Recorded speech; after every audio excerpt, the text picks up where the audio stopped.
तो ये छठे मेंबर की बात की तो उन्होंने बड़ी जबरदस्त बातें की। मैंने सुना, मेरे लिए भी कई इन्फॉर्मेशन। उन्होंने कहा कि जब 5 परमानेंट इसके मेंबर बने थे तो उस वक्त दुनिया का साइज, यूनाइटेड नेशन का साइज 50 था। आज उसका साइज 193 हो चुका है। तो उस पे उसके लिए भारत को ज्यादा काम करना होगा। ये वाकई बात ठीक है, इसमें कोई शक नहीं, मैं एग्री करूंगा। फिर उन्होंने कोविड के बारे में कहा कि कोविड के अंदर, कोविड की वजह से इस वक्त दुनिया में क्या हो रहा है, मुश्किलात आ रही हैं, यूक्रेन की जंग है, गाजा की जंग है, और जो एक परसेप्शन है दुनिया में कि United Nation is a fail organisation, इसके ऊपर लोग अब इतना एतमाद भी नहीं करते। तो वो ये सारी चीजें ठीक होने वाली हैं। यूनाइटेड नेशंस को अपना जो एक परसेप्शन है, अपना जो बाहर लोगों के ज़हन में, उसको भी तब्दील करना होगा। जो भारत के हवाले से जो मुश्किलात हैं, मैं उनके बारे में बात करना चाहूंगा कि भारत के सब, जो मेरे लिए भी एक तशवीश का मसला, जो वजह ये है तशवीश मेरे लिए भी, कि मलेशिया के नए प्राइम मिनिस्टर इलेक्ट हुए हैं और सितंबर अक्टूबर में उन्होंने ओथ लेना है, लेकिन वो अपने ओथ से पहले ही चाइना जा चुके हैं। पिछले जो 2-3 हफ्तों से नई चीजें आ रही हैं जो चाइना के हवाले से, और वो कंसर्न होना चाहिए अमेरिका को और भारत को। भारत को रीजन में कंसर्न होना चाहिए, अमेरिका को अपनी फॉरेन पॉलिसी का कंसर्न होना चाहिए। कि अमेरिका को जाहिर है इस वक्त अमेरिका जो है वो बिल्कुल मजबूर, लाचार सा नजर आ रहा है, बीमार नजर आ रहा है। जिस तरह जो बाइडन नजर आ रहे हैं, वही अमेरिका की हालत है। तो उसमें मालदीव के साथ चाइना की इंटरेक्शन, फिर उसके बाद श्रीलंका, IMF ने कहा कि जब तक आप चाइना के लोन रिस्केड्यूल नहीं करेंगे, हम आपके साथ फॉरवर्ड नहीं जाएंगे। तो उनके प्राइम मिनिस्टर चाइना गए। उसके बाद नेपाल के फॉरेन मिनिस्टर हैं, वो चाइना चले गए। पाकिस्तान पहले ही आपको पता है, वो तो फिर पैसा जहां से डॉलर नजर आए वहीं सी पैक के इधर उधर सारा वो चल रहा है।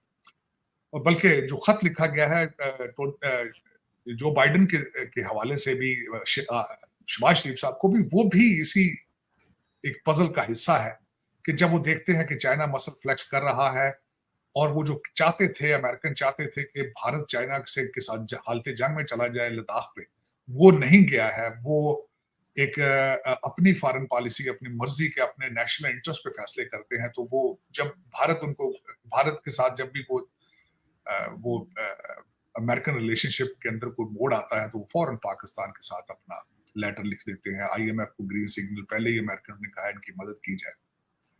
तो ये सारी सूरत हाल के अंदर जो है भारत के लिए अब सोचना होगा कि छठा मेंबर तो मैं समझता हूं कि Bharat has gain the influence, लेकिन उस रीजन में चाइना को किस तरह काउंटर करेंगे। चाइना सबसे ज्यादा ये करता है कि क्योंकि ये सारे डेवलपिंग कंट्री है, इनके अंदर करप्शन बड़ी आम है, वो पैसे देते हैं, पैसे खुले लगाते हैं चाइनीज।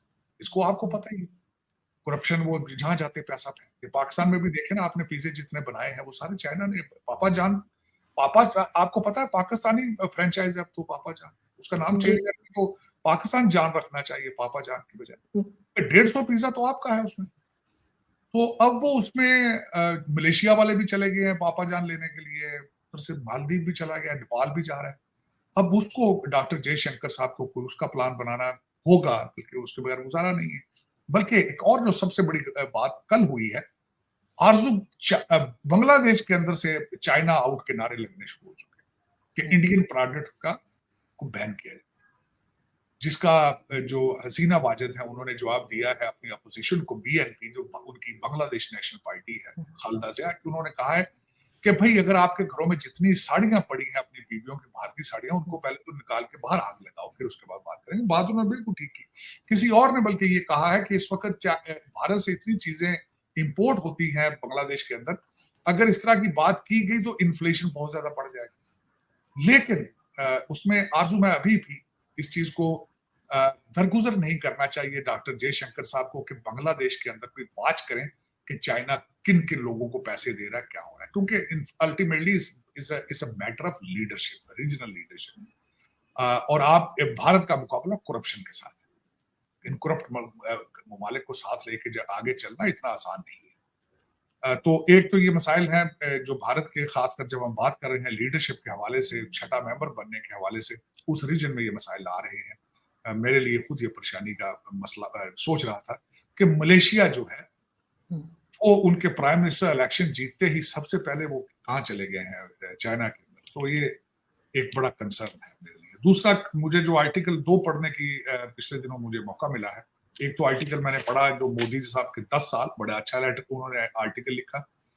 उन्होंने बताया कि किस तरीके से डिजिटाइज किया गया है भारत को, जिस तरीके से नोटबंदी की गई, बड़े नोट बंद किए, बड़ा अच्छा रिजल्ट उसका आया है। उन्होंने 1.4 बिलियन की आबादी और उनका $3500 पर कैपिटा इनकम होना, इसको बड़ा सराहा गया है। फिर उसके बाद आधार कार्ड, उन्होंने कहा कि मनमोहन सिंह जो है वो एक प्रोजेक्ट शुरू कर गए थे, लेकिन उसको पुश किया है मोदी साहब ने, जो बायोमेट्रिक उसके जो किए गए, उन्होंने उसका क्रेडिट दिया है। मैं समझता हूँ बड़ी अच्छी बातें उन्होंने लिखी है, इसमें कोई शक नहीं है। मेरे ख्याल में मोदी साहब को 2 चीजों को टच नहीं करना चाहिए था। केजरीवाल को नहीं टच करना चाहिए, इलेक्शन के बाद कर लेते, हालांकि वो लीगल मैटर था, 9 नोटिस थे, वो खुद नहीं आए। उसको क्रिटिसाइज दुनिया कर रही है, शायद उसको साथ कंपेयर करना शुरू कर दिया जाता है अथॉरिटेरियनिज्म के साथ। और फिर उसके बाद कांग्रेस के जो अकाउंट बंद किए गए हैं, ये भी जो इंटरनेशनल कम्युनिटी उसको समझती है कि शायद दिस इज रॉन्ग।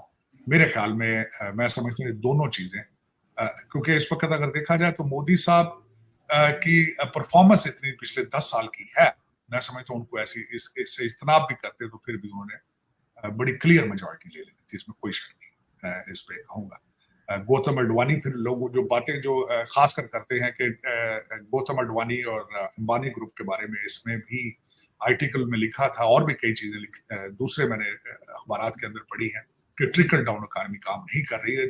भारत के अंदर देहात जो है वहां पे गुर्बत काफी है, और ये ऐसी चीजें लिखी। अपनी न्यूज की तरफ आप सबसे रिक्वेस्ट है कि जिसने भी चैनल को सब्सक्राइब नहीं किया है, प्लीज चैनल को सब्सक्राइब करना ना भूलिएगा।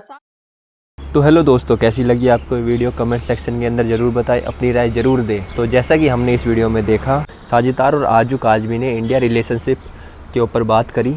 उन्होंने बताया कैसे जो पाकिस्तान और इंडिया के रिलेशन वो बहुत ही ख़राब होते जा रहे हैं, और इसी के कारण जो पाकिस्तान की इकोनॉमिक कंडीशन है वो भी ख़राब हो रही है। साथ ही में साजितार ने मोदी जी की तारीफ़ करते हुए बताया कि कैसे इंडिया है वो पूरे वर्ल्ड के अंदर अपनी एक पहचान बना रहा है, और उसकी जो सुपर पावर बनने की जो कामना है उस राह पर आगे चल पड़ा है।